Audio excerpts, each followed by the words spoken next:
नमस्कार, बहुत स्वागत है आपका देश न्यूज़ में और मैं हूं आपके साथ मनीष कुमार। आप देख रहे हैं हमारा खास कार्यक्रम प्रेस वार्ता। प्रेस वार्ता के खास कार्यक्रम में हम आपको बताते हैं देश और दुनिया की वो तमाम बड़ी खबरें जो अखबार की दुनिया में खास हेडलाइंस बनी है, टेलीविज़न की दुनिया में बहस का हिस्सा बनी है, सोशल मीडिया पर ट्रेंडिंग में रही और उन खबरों से आपका वास्ता क्या है। प्रेस वार्ता में आज हम उन तमाम बड़ी खबरों की चर्चा करेंगे जो हर खास आम के बीच में चर्चा का विषय रही हो, चाहे फिर वो राजनीति से जुड़ी खबर हो, समाज से जुड़ी खबर हो, स्वास्थ्य, शिक्षा या फिर आपके दैनिक जीवन से जुड़ी खबर हो या फिर मौसम, मानसून और बारिश से जुड़ी खबर हो। इसके अलावा संसद के विशेष सत्र और मध्य प्रदेश विधानसभा के मानसून सत्र से संबंधित खबरें भी आपको हम बताएंगे, क्योंकि ये सभी खबरें आपको जानना है। इन तमाम बड़ी खबरों को लेकर हमारे साथ में जुड़ गए हैं हमारे एडिटर सूरज पाठक जी, लखनऊ ब्यूरो ज्ञानेश वर्मा जी। आप दोनों का बहुत स्वागत करता हूं, लेकिन सबसे पहले हमारे एडिटर सूरज पाठक जी से जानना चाहूँगा, सर वो कौन सी बड़ी खबरें हैं जो आज अखबार की दुनिया में खास हेडलाइंस बनी है और क्यों?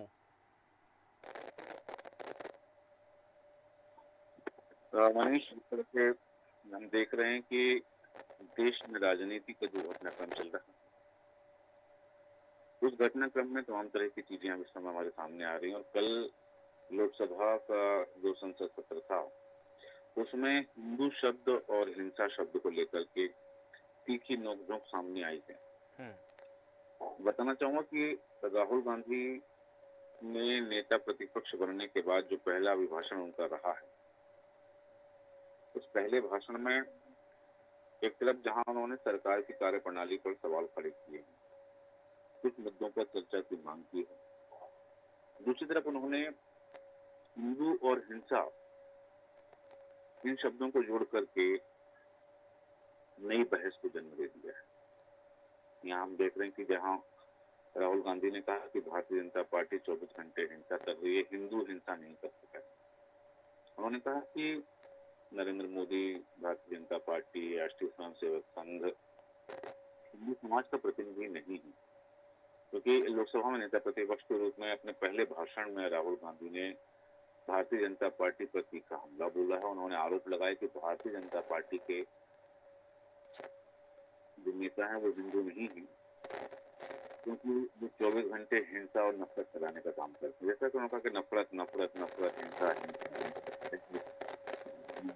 किया है भारतीय जनता पार्टी पर। उन्होंने आरोप लगाया कि देश में हिंसा और नफरत फैलाने का काम भारतीय जनता पार्टी करती है। बताना चाहूंगा कि राष्ट्रपति का अभिभाषण हुआ था। राष्ट्रपति के अभिभाषण पर धन्यवाद प्रस्ताव पर चर्चा के दौरान राहुल गांधी ने भारतीय जनता पार्टी पर इस तरह आरोप लगाया। उन्होंने कहा कि हिंदू कभी हिंसा नहीं कर सकता, हिंदू नफरत नहीं करता, हिंदू डर नहीं फैलाता, लेकिन भारतीय जनता पार्टी, राष्ट्रीय स्वयंसेवक संघ, ये सब जो है वो ये काम करते हैं। हालांकि उनके इस बयान पर प्रधानमंत्री नरेंद्र मोदी ने आपत्ति दर्ज कराई है। उन्होंने पलटवार किया। उन्होंने कहा कि वो भारतीय जनता पार्टी के बारे में इस तरह की बातें कह रहे हैं। सत्तारूढ़ पार्टी जो है वो पूरी तरह हिंदुत्व का प्रतिनिधित्व नहीं करती है, क्योंकि यहाँ आरएसएस और हिंदू समाज का प्रतिनिधित्व नहीं करती है। इस तरह से राहुल गांधी का जो बयान सामने आया है, उसको लेकर के अब सियासत में तमाम तरह की बातें हो रही है, क्योंकि जहां एक तरफ सदन में राहुल गांधी के इस बयान पर कृषि मंत्री शिवराज सिंह चौहान ने जो बात कही कि वो सदन को गुमराह कर रहे हैं, दूसरी तरफ मल्लिकार्जुन खड़गे का जो बयान आया है, उन्होंने कहा है कि स्पष्ट हो गया है कि अब आने वाला समय कैसा होगा, किस तरह से सदन चलेगा, सदन की प्रक्रिया कैसी होगी। तो ये जो एक मुद्दा रहा है, दिन भर चर्चा में रहा है, क्योंकि दूसरी तरफ जहां राहुल गांधी का बयान आया, उनके बयान को लेकर के पलटवार किए गए हैं। भारतीय जनता पार्टी के कई नेताओं ने उनके इस बयान पर आपत्ति दर्ज कराई, और यही नहीं, 2 केंद्रीय मंत्रियों ने प्रेस कॉन्फ्रेंस के माध्यम से इस पर आपत्ति भी दर्ज कराई है। दूसरी तरफ ये जो कहा गया कि संसदीय कार्य मंत्री जो हैं किरेन रिजिजू, उन्होंने कहा कि राहुल गांधी ने जो आरोप लगाए हैं वो बेबुनियाद हैं, और यदि वो इसे प्रमाणित करें, क्योंकि हम उन्हें चुनौती देते हैं कि उन्होंने जो आरोप लगाए हैं उसको प्रमाणित करें। दूसरी तरफ सूचना प्रसारण मंत्री अश्विनी वैष्णव ने भी किरेन रिजिजू के साथ में राहुल गांधी के आरोपों का खंडन किया है। बिल्कुल। और जिस तरह से क्योंकि उन्होंने कहा कि अग्निवीर पर राहुल गांधी ने जो बात कही, अयोध्या भूमि अधिग्रहण और मुआवजे को लेकर के जो बात कही, तो उन्होंने कहा कि लोकसभा को गुमराह किया है राहुल गांधी ने। और क्योंकि मैं जैसा मैंने पूर्व में उल्लेख किया कि राहुल गांधी ने नेता प्रतिपक्ष का पद संभालने के बाद पहली बार यह बयान दिया, तो किरेन रिजिजू और सूचना प्रसारण मंत्री अश्विनी वैष्णव ने जो बात कही कि उन्होंने पहली बार जिम्मेदारी वाला पद संभाला और गैर जिम्मेदाराना बयान दिया है। दूसरी तरफ क्योंकि राहुल गांधी ने सदन में कहा था कि राष्ट्रीय स्वयंसेवक संघ हिंदुत्व का प्रतिनिधि या हिंदू समाज का प्रतिनिधित्व नहीं करता है, तो संघ की ओर से भी एक बयान सामने आया है जिसमें जो भारतीय प्रचार विभाग के प्रमुख हैं सुनील आम्बेडकर, उन्होंने कहा है कि मुहिम पदों पर बैठे हुए लोगों को हिंदुत्व को हिंसा से जोड़ना दुर्भाग्यपूर्ण। उन्होंने कहा कि दो अलग अलग बातें उन्होंने कही है। एक उन्होंने कहा है कि राहुल गांधी जिस तरह से हिंदुत्व की बात करें, तो चाहे स्वामी विवेकानंद का हिंदुत्व हो या महात्मा गांधी का हिंदुत्व हो, ये भाईचारे का प्रतीक है। यहाँ एक बात और बताना चाहूंगा, जिस तरह से बात उन्होंने हिंदू समाज को लेकर के जो बात कही, तो विश्व हिंदू परिषद के जो अध्यक्ष आलोक कुमार, उन्होंने भी कहा है कि राहुल गांधी जो है वोट पाने की राजनीति कर रहे हैं और वोटों की राजनीति को लेकर के ही इस तरह की बयानबाजी और इस तरह की बातें वो कर रहे हैं। क्योंकि कल जिस तरह से सदन में जो बयानबाजी हुई है नेता प्रतिपक्ष के रूप में राहुल गांधी का जो बयान आया है, उसको लेकर के तमाम तरह की बातें सामने आ गई हैं। मल्लिकार्जुन खड़गे अलग तरह से उन्होंने बचाव भी किया है और दूसरी तरफ महुआ मोइत्रा ने भी कहा है कि मुझे चुप कराने के चक्कर में भारतीय जनता पार्टी ने प्रेशर सीटें दबा दी है। वहीं अनुराग ठाकुर का बयान भी सामने आया है। तो सदन में कल जिस तरह से देखा गया कि जो घटनाक्रम चला उसमें राहुल गांधी के हिंदू और हिंदुत्व वाले और हिंसा वाले मुद्दे को लेकर के सियासत गर्मा गई और पूरे देश में उसको लेकर। दूसरी तरफ यदि मैं बात करूं कि मध्य प्रदेश विधानसभा की, तो मध्य प्रदेश विधानसभा अभी कल मानसून सत्र का पहला दिन हंगामा तेज रहा है और इसमें हंगामा देखा गया है क्योंकि यहाँ एक तरफ जहाँ विपक्ष के द्वारा मांग की गई है, कांग्रेस के द्वारा मांग की गई है कि नरसिंह घोटाले को लेकर के स्थगन प्रस्ताव के तहत चर्चा होनी चाहिए और उसको लेकर के हंगामा हुआ, क्योंकि जो कांग्रेस के विधायक थे वो एप्रन पहन करके कल विधानसभा पहुंचे थे और विधानसभा के बाहर भी उन्होंने हंगामा किया, सदन में भी नारेबाजी की। यहाँ मैं उल्लेख जरूर करना चाहूंगा कि जिस तरह से हम देख रहे हैं कि छात्रों को लेकर के सिर्फ नीट पेपर की पर चर्चा की मांग को लेकर के देश की संसद में एक समय हंगामा मचा हुआ है, चर्चा की मांग की जा रही है। दूसरी तरफ मध्य प्रदेश विधानसभा में नरसिंह घोटाले को लेकर के भी चर्चा की मांग की जा रही है। हालांकि उसके बाद में कहा गया आसंदी से कि आज इस पर चर्चा हो जाएगी, तो मतलब कल कह दिया गया था कि मंगलवार की चर्चा हो जाएगी, तब जाकर के मामला शांत हुआ। लेकिन यहाँ एक बड़ी बात मैं बताना चाहूंगा कि जिस तरह से इस समय विपक्ष का जो रुख है, चाहे हम बात करें लोकसभा में या मध्य प्रदेश की विधानसभा में, दोनों जगह कांग्रेस विपक्ष में है, तो कांग्रेस का जो रुख है वह सिर्फ उपस्थिति दर्ज कराने के उद्देश्य से नहीं हो सकता है, क्योंकि इस समय जो मुद्दे हैं, चाहे नीट के मुद्दे को ले लें या हिंदू और हिंसा की जो बात कल राहुल गांधी ने की वो मुद्दे ले लें, मध्य प्रदेश की विधानसभा में नरसिंह घोटाले को लेकर बात है। यही नहीं, नरसिंह घोटाले को तो चर्चा की मांग की गई है और चर्चा की संभावना है।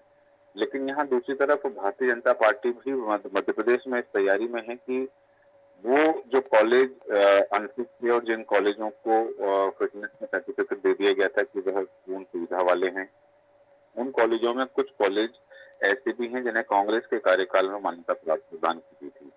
तो भारतीय जनता पार्टी इस मूड में भी नजर आ रही है कि चर्चा के दौरान वो उन कॉलेजों का भी जिक्र करेगी जिन कॉलेजों को कांग्रेस के सरकार के समय अनुमति दी गई थी, लाइसेंस दिया गया था। तो अब यहाँ चर्चा क्या होती है, क्योंकि यहाँ हमने देखा है कि मध्य प्रदेश में जिस तरह से नरसिंह घोटाला सामने हुआ और मध्य प्रदेश की बदनामी हुई पूरे देश में, क्योंकि यहाँ कुछ ऐसे कॉलेजेस थे जो कॉलेज धरातल पर थे ही नहीं और उन कॉलेजों में शिक्षण संचालन की बात की जा रही थी। कई कॉलेज सिर्फ कागज पर थे और प्रॉपर उनमें वो तमाम सुविधाएं नहीं थी।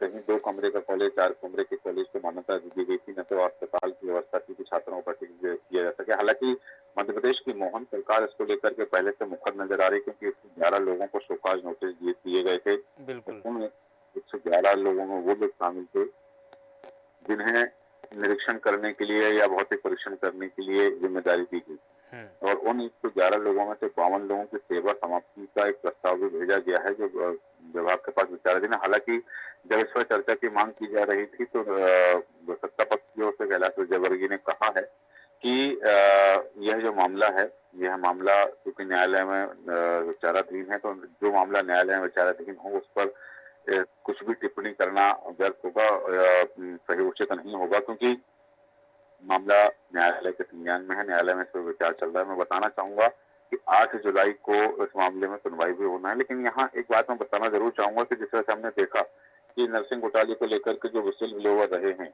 एनएचएआई के मेडिकल विंग के जो अध्यक्ष हैं रवि परमार, उन्होंने इस मामले को उठाया था और तब से लेकर के यह मामला लगातार संज्ञान में रहा। कई कॉलेजों की मान्यता रद्द कर दी गई है, लेकिन इन सब के बीच में अब इस मामले में सियासत होने लगी है, क्योंकि बात ये भी सामने आई थी कि जो कॉलेज संचालक हैं वो राजनीतिक दलों से जुड़े हुए हैं। कुछ का बताया कि वो सत्ता पक्ष से जुड़े हुए हैं, कुछ विपक्ष के नेताओं से उनके संपर्क बताए गए हैं। तो इस तरह अब इस मामले को लेकर के जैसा कि हम देख रहे हैं सियासत रही है और सियासत में गर्मी आ रही है। देखना दिलचस्प होगा कि इस मामले को लेकर के सदन में किस तरह से चर्चा होती है और सत्ता पक्ष के पास विपक्ष के सवालों के क्या जवाब होते हैं। रही बात कार्रवाई की, तो कि क्योंकि मामला न्यायालय में है तो कार्रवाई के लिए सदन में कितना आश्वस्त किया जाता है, क्या कार्रवाई करने की बात कही जाती है, क्योंकि यहाँ जहाँ विपक्ष की मांग है, कांग्रेस की मांग है कि जिम्मेदारी तय होनी चाहिए, जवाबदेही तय होनी चाहिए कि इस घोटाले के लिए कौन जिम्मेदार है। बिल्कुल। दूसरी तरफ मैं जिक्र करना चाहूंगा कि जिस तरह से नीट पेपर लीक का जो मामला सामने आया था, उस पूरे नीट पेपर लीक में अब जो एजेंसियां जांच कर रही हैं, क्योंकि अभी तक इसमें कई लोगों की गिरफ्तारी हो चुकी है। ये मामला तब सामने आया था जब कई विद्यार्थियों को, जो अभ्यर्थी थे, उन अभ्यर्थियों को 720 में से 720 नंबर मिले थे, लेकिन जब दूसरी परीक्षा कराई गई थी, इस परीक्षा को लेकर के ये परीक्षा रद्द कर दी गई और री नीट की बात सामने आई, तो उसमें 720 में से 720 किसी को नहीं मिले। तो यहाँ अब जिस तरह से इस मामले में सीबीआई की जांच हो रही है, मामला तो न्यायालय में भी है, अलग अलग राज्यों से कई गिरफ्तारियां हो चुकी हैं इस मामले में। बिहार से गिरफ्तारी हुई है, हरियाणा से गिरफ्तारी हुई है, झारखंड से गिरफ्तारी हुई है, उत्तर प्रदेश से गिरफ्तारी हुई है। तो अब इस मामले को लेकर के भी देखा जा रहा है कि सीबीआई के संबंध हाथ में जो जांच है उसमें ये देखा जा रहा है कि जो लोग इसमें शामिल हुए हैं, जो संदिग्ध हैं, जिनकी गिरफ्तारी हुई है, उनके रिश्तेदारों के कितनी संपत्तियां हैं, उनके खातों में क्या कुछ ट्रांजेक्शन हुआ है पेपर लीक के दौरान, वो तमाम तरह की जांच इसमें सामने आ रही है। बिल्कुल बिल्कुल ठीक है। और बात करना चाहूंगा जिस खबर को लेकर के दिन भर चर्चा जारी रही है, लोगों में पशुपेश की स्थिति बनी रही, कशमकश की स्थिति बनी रही है और इसको लेकर के तमाम तरह की बातें सामने आई थी। वो मामला है देश में 3 नए कानून लागू होने का। जिस तरह से देखा जा रहा है कि 1 जुलाई से मध्य प्रदेश में, पूरे देश में यदि हम बात करें कि 3 नए कानून लागू हो गए हैं। भारतीय सुरक्षा संहिता, नागरिक सुरक्षा संहिता की बात करी जा रही है, भारतीय न्याय संहिता की बात करी और भारतीय साक्ष्य अधिनियम की बात करी जा रही है। तो इससे पहले जो बात कही जा रही थी कि जब ये कानून लागू होने की बात थी, ये कहा गया कि ये भारतीय दंड संहिता जो है, आईपीसी, इंडियन पेनल कोड जो है, वो 1860 में निर्मित है। 1860 का काल जो था वो गुलामी का काल था।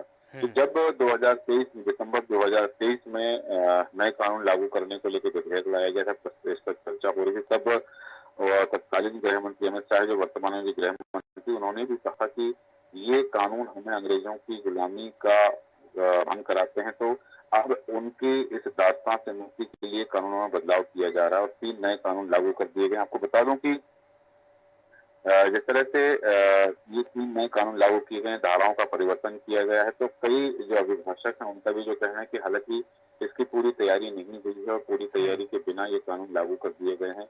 हालांकि गृह मंत्री ने कहा था कि 400 से ज्यादा बैठकें की गई हैं, सभी राज्यों से प्रस्ताव मांगे गए हैं, उसके बावजूद भी इस तरह की बातें सामने आ रही कि अभी वो जो धाराएं हैं, जो रटी हुई धाराएं हैं कि लोगों को, हम धारा 302 की बात करें, 420 की बात करें या दुष्कर्म की जो धारा है उसकी बात करें, तो अब वो धाराओं के अंक बदल दिए गए हैं, वो धाराएं बदल दी गई हैं और कुछ नए प्रावधान भी जोड़े गए हैं। मैं बताना चाहूंगा कि ये जो कानून है, बताए, दूसरी तरफ बात, एक तरफ जहाँ अभिभाषकों का कहना है कि शुरुआती दौर में थोड़ी सी परेशानी आ सकती है, दूसरी तरफ अभिभाषकों का एक जड़ा कह रहा है कि ये अच्छे कानून है और देश की जनता की लाभदायक होंगे, क्योंकि इसमें डिजिटाइजेशन की बात हुई है, फॉरेंसिक साइंस की बात हुई कि फॉरेंसिक साइंस ज्यादा किया जाएगा, और एक बात यहाँ सामने निष्पक्षता की कि यदि कोई सर्च होता है या कोई जब्ती होती है तो उसकी वीडियोग्राफी करना अनिवार्य कर दिया गया है। बिना वीडियोग्राफी के ना तो सर्चिंग हो पाएगी और ना ही ठीक है। किसी तरह की जुक्ति हो पाएगी। यहाँ दूसरी बात का मैं उल्लेख करना चाहूँगा कि ये जो नए कानूनों की जो बात की जा रही है कि 3 नए कानून देश में लागू हुए हैं,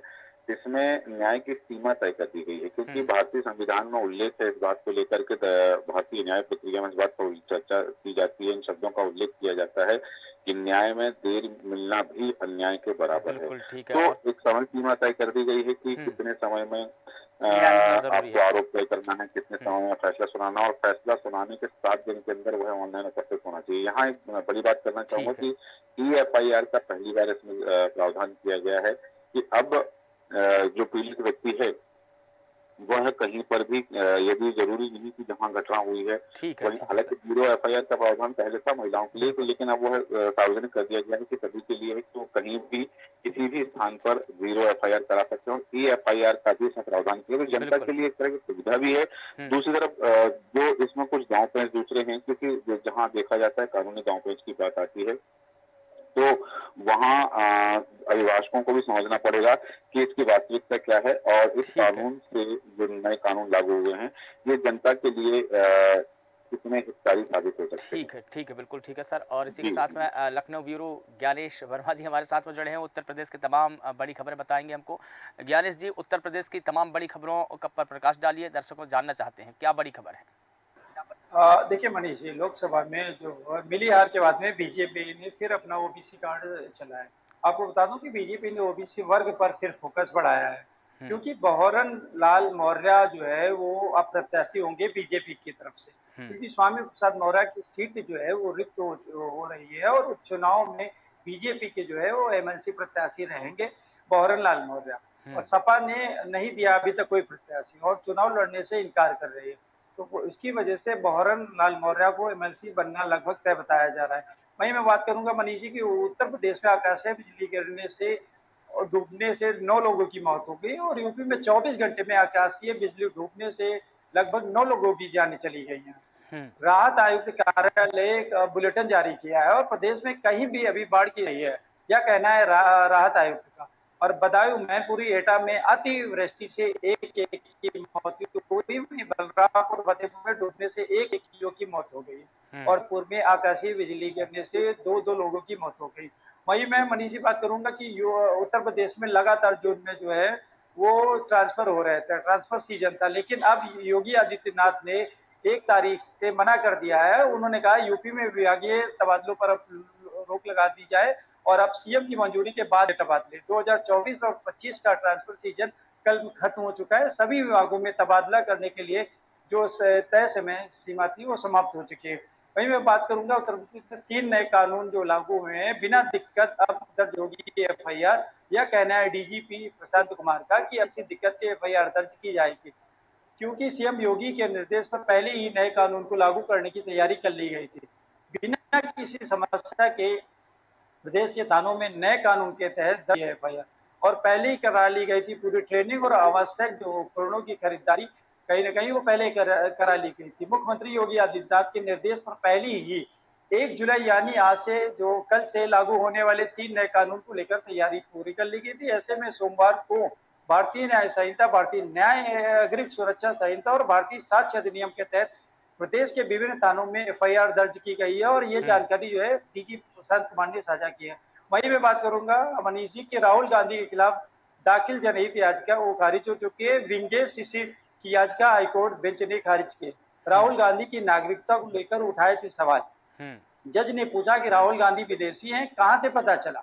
हुँ, तो लखनऊ हाईकोर्ट में याचिकाकर्ता को एक फटकार लगाई गई और कहा भाजपा कार्यकर्ता हो, इसे क्यों छुपाया? हुँ, याचिका में राहुल गांधी को बताया था ब्रिटिश नागरिक। हुँ, राहुल गांधी की संसद सदस्यता रद्द करने की मांग कर रहे थे। हुँ, वहीं मैं बात करूंगा कि मंत्रिमंडल परिषद की बैठक का आज आयोजन होना है हुँ, और सीएम योगी की अध्यक्षता में बैठक होगी हुँ, आयोजित। वहीं आज लगभग लोक भवन में मुख्यमंत्री योगी आदित्यनाथ मंत्रिपरिषद की बैठक करेंगे। वहीं मैं आखिरी खबर बताना चाहूंगा मनीष जी की जो आईएएस है IAS किंजल सिंह है, उन्होंने एक यूट्यूबर पर मुकदमा दर्ज कराया है। उनका कहना है कि गोमती नगर स्थित थाने में उन्होंने दर्ज कराया है। उन्होंने कहा चैनल संचालक पर स्वर्गवासी माता पिता पर टिप्पणी का आरोप लगाया है और आपत्तिजनक व गलत सूचना सोशल मीडिया पर प्रसारित की थी। पूरे मामले की जांच जो है गोमती नगर पुलिस कर रही है। बिल्कुल ठीक है, बिल्कुल ठीक है ज्ञानेश जी। और इसी के साथ उत्तराखंड से तमाम बड़ी खबरों को लेकर हमारे साथ में जुड़े हैं उत्तराखंड से state bureau head Mahesh Saini ji. वो बताएंगे कि उत्तराखंड की तमाम बड़ी खबरें कौन सी है। महेश जी, वो कौन सी बड़ी खबर है जो अखबार की दुनिया में खास हेडलाइंस बनी है और क्यों बनी है? मनीष जी, मैं आपको बता दूं कि उत्तराखंड के बद्रीनाथ में अलकनंदा नदी का जो रूप है वो रुद्र रूप सामने को देखने को मिला है। जल स्तर जो है वो लगभग जल स्तर से ऊपर पहुंच गया है, निशान से ऊपर पहुंच गया है। नारद और विरा यहाँ शिला जो है वो डूब गई है और तृप्त को प्रशासन ने खाली करा दिया गया है ताकि कोई अप्रिय घटना ना घट सके। साथ ही मैं आपको बता दूं कि मलबे से रुद्र प्रयाग गौरीकांड हाईवे फाटा के पास बंद है। पीटर घाटी के लोगों को इस ये बारिश जो है सबब परेशानी का सबब बन रही है। तो मैं आपको बता दूं कि ऋषिकेश के निम में दो व्यक्ति जो दिल्ली से आए थे, महिला और युवक, वो डूब गए हैं, गंगा में डूब गए हैं। एसडीआरएफ की टीम उन्हें कल से तलाश कर रही है, अभी तक उनका कोई पता नहीं चला है। तो साथ ही आपको बता दूं कि नए कानून लागू होने के बाद देवभूमि उत्तराखंड में पहला मुकदमा हरिद्वार में दर्ज हो गया है। ये 3 मुकदमे जैसे ही ये 3 कानून यहाँ लागू है, आपराधिक कानून में जो परिवर्तन हुआ है, देश भर में कानून हुए हैं, तो यह उत्तराखंड के हरिद्वार जिले का ये पहला मुकदमा यहाँ पर हो गया है। तो साथ ही मैं आपको बता दूं कि 6 दिन से जो जिले में बारिश चल रही है उसमें रेड अलर्ट जारी कर दिया गया है। स्कूल की छुट्टियां कर दी गई हैं। अभी हाल ही में कल स्कूल का पहला दिन था, लेकिन जैसे ही बारिश की व्यवस्था ज्यादा हुई तो तुरंत अलर्ट कर दिया गया है। नैनीताल समेत लगभग 5 जो जिले हैं उसमें बागेश्वर, चंपावत, अल्मोड़ा, पिथौरागढ़ और उधम सिंह नगर के सभी इलाकों में रेड अलर्ट जारी कर दिया गया है। मैं आपको एक और बात बता दूं मनीष जी, बद्रीनाथ विधानसभा के जो लोगों के तंज हैं वो ये है कि भारतीय जनता पार्टी भंडारी जी को तो ले आई, राजेंद्र भंडारी को अपना प्रत्याशी तो बना दिया है। कांग्रेस से ये इन्होंने सदस्यता को वहां रिजाइन किया था और यहाँ अभी उपचुनाव है बद्रीनाथ में। लेकिन क्या भारतीय जनता पार्टी वोटरों का मन बदल पाएगी? इसके लिए उन्होंने पूरी फौज नेताओं की वहां लगाई हुई है और वहां हर छोटे बड़े नेताओं की 40 उन्होंने अपने जो फायर ब्रांड नेता हैं वहां पर लगाए हुए हैं। एक छोटी सीट कही जाती है बद्रीनाथ, और उसके बाद मंगलोर में चुनाव है, वहां पर भी लगभग ये सभी ब्रांड एम्बेसडर इनके सारे लगाए गए हैं। तो साथ ही मैं आपको बता दूं कि अब जो फिल्म सिटी है उत्तराखंड में, फिल्म सिटी और कन्वेंशन सेंटर, इसके लिए भी सीएम ने आदेश जारी कर दिया। उन्होंने कहा कि जल्द ही इनके लिए जमीन चिन्हित की जाए और यहाँ इस उद्योग को एक तरीके से फिल्म सिटी को यहाँ बढ़ावा देने के लिए बहुत बड़ा फैसला लिया गया है। तो मैं आपको बता दूं कि कांग्रेस के जो दिग्गज नेता हैं वो भी पूरी तरीके से कमर कस लिया उन्होंने उपचुनाव में, और उन्होंने हरीश रावत, मेहरा, प्रीतम सिंह, गणेश गोदयाल और विभिन्न जितने उनके नेता हैं उन सबको उन्होंने दोनों उपचुनाव में लगा दिए हैं ताकि वो कम से कम अपनी इस लोकसभा में हुई भी हार का कोई बदला ले सके। तो एक और बात बताता हूँ आपको मनीष जी, जो अब यहाँ एक्चुअली उत्तराखंड के सुगम और दुर्गम में जो शिक्षकों का कर्मचारियों के जो तबादले हैं उसमें शासन ने अपनी गाइडलाइन जारी कर दी है ताकि अब वो परेशानी ना हो जाए। उसमें 15% का एक व्यवस्था बनाई गई है ताकि तबादलों में कोई दिक्कत न बढ़े, और इसकी जो अंतिम दिन रखा है जुलाई 10 तक इसे बढ़ा दिया गया है। पहले ये 30 तारीख तक था, और इस बार कावड़ को लेकर के गाइडलाइन जारी कर दी है सरकार ने। अब 7 फीट से ऊपर का कोई भी कावड़ यहाँ शिव भक्त नहीं ले पाएंगे और ना ही बहुत बड़े डीजे यहाँ पर वो लेके आ सकेंगे। एक सामान्य रूप से जो डीजे है उनकी एक वैल्यूम सेट कर दी गई है, उससे वो उससे ज्यादा नहीं ला पाएंगे। बिल्कुल ठीक तो है। मैं इस बार बता दूं कि आप यात्रा में 50 दिन में 30 लाख यात्रियों ने दर्शन कर रिकॉर्ड स्थापित कर दिया है। ठीक है, हाँ। ये जो रिकॉर्ड है पिछली बार 68 दिन का था।